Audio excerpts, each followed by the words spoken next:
What if procrastination could be productive? What if you could actually use it to help you reach your goals? Because there is a way. About a year or two ago, I experimented with this approach that actually helps you get the most out of your procrastination. Of course, it's never good to procrastinate, but in this case, we actually make it less bad. And sometimes even productive. The distraction itself goes from something useless that makes you feel ashamed of yourself, and it transforms into something that actually serves you, and it can actually be valuable to you and helpful. And you must be wondering how that's possible, so here's a step-by-step approach. And for the record, I should say that this applies to things like Instagram, Twitter, YouTube, all the social media apps on our phones. First, you carry out a purge. You take all the BS on your feed and you get rid of it. And that means everything. You unfollow all the old accounts you don't care about anymore, all the crap, all the sludge content, the stuff that doesn't add anything to your feed. And it just appears there and it's like, well, whatever, I'll forget about you in the next 5 seconds. Your attention is valuable and things like that don't deserve it.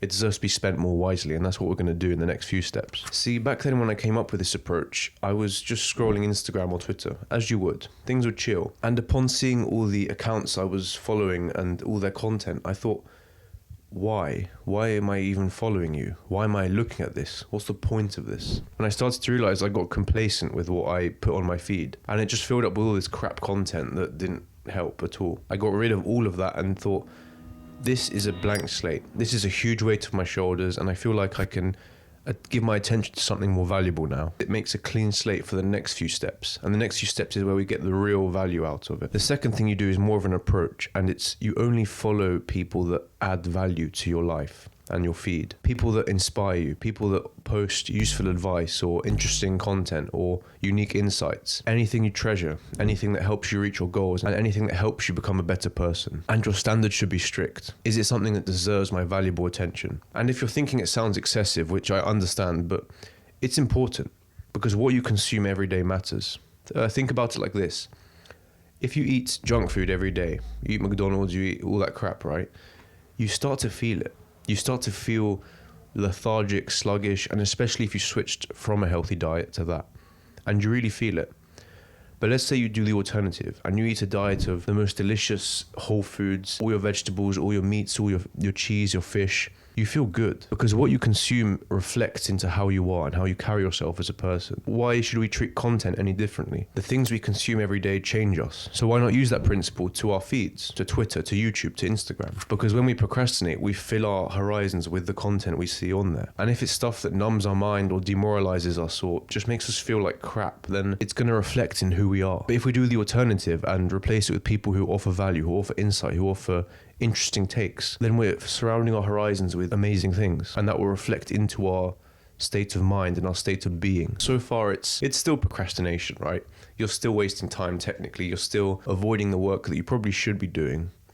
But we can change that by putting an element of action into this process. The next step will help you take the content you see every day and translate it into action. I want to illustrate the next step with a bit of a weird story. So imagine you're a caveman in prehistoric times. Food is running low and your tribe has to go hunting. No problem, right?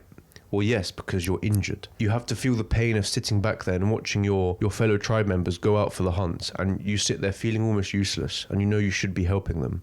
But to be fair, you can't. You're injured. But you want to make yourself useful anyway. So what you do is you go foraging. And because you want to make the most out of it despite your injury, you look for the finest, most ripe and delicious fruits, berries, nuts, whatever. You really have to explore hard and look under the corners and see every nook and cranny. And after an hour or two, you bring back this big haul of what you found.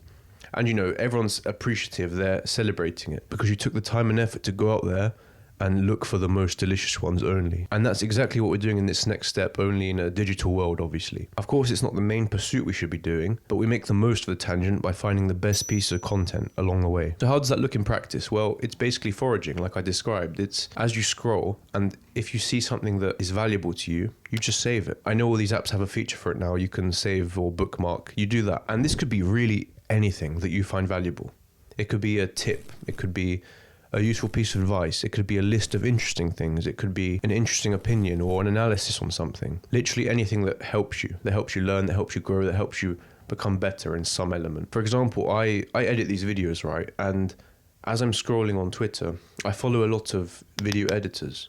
So I see all their things come up in my feed. And because of that, whenever they post like a tip or a trick, I just save it and then I use it later. Doing that consistently over weeks and weeks, you just get better at it.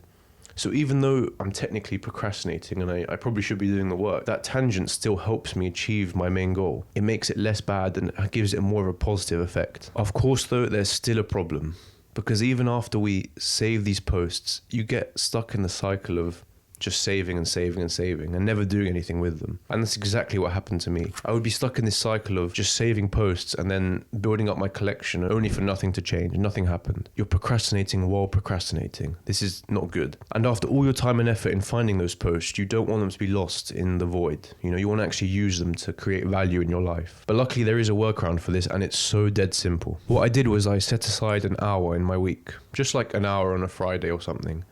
And I said, for this hour, I'm going to go through those saved posts and process them. It depends what the content is, obviously, but it could be sorting them somewhere. It could be writing something about them. It could be actually going out and doing something. Anything that would let you check off the piece of content and let you unsave it. If I didn't block out that time to do it, I would never do it. I would just procrastinate even more and more and just kind of build up the collection. And it would all be lost in there. And that's a shame, you know? And that's it. That's the system. And I promise you, some of the things you encounter while doing that are, at least in my experience, some of the most life-changing bits of advice. If you really choose who you follow carefully and look at the best of what they have to offer, then some of that is fantastic. And if you can translate that into reality, it can be some of the most profound changes to your character. For example, I even used one of these tweets that I found to improve the structure of this video, this very video. And if I didn't have this approach, I would never have seen that tweet and I would never have been able to get its value and make it reality. So I'll just do a small recap. To compromise with social media and to procrastinate productively, there's 4 steps you want to do. First is you purge your feed of all the BS, all the crap, all the things that don't offer you value. Second, you follow people who do add value, people who inspire you, people who post interesting content or useful pieces of advice. And you be very strict and selective with who you follow. The third thing is, as you scroll, you save things that you think can help you, or things that inspire you, anything. And the 4th step is you set aside a block of time that you can go through these lists. So you can actually take the content, process it, and use it for your own betterment. Let me know if you do something similar and if that works for you. I'd love to hear your experience. And of course, thank you for watching.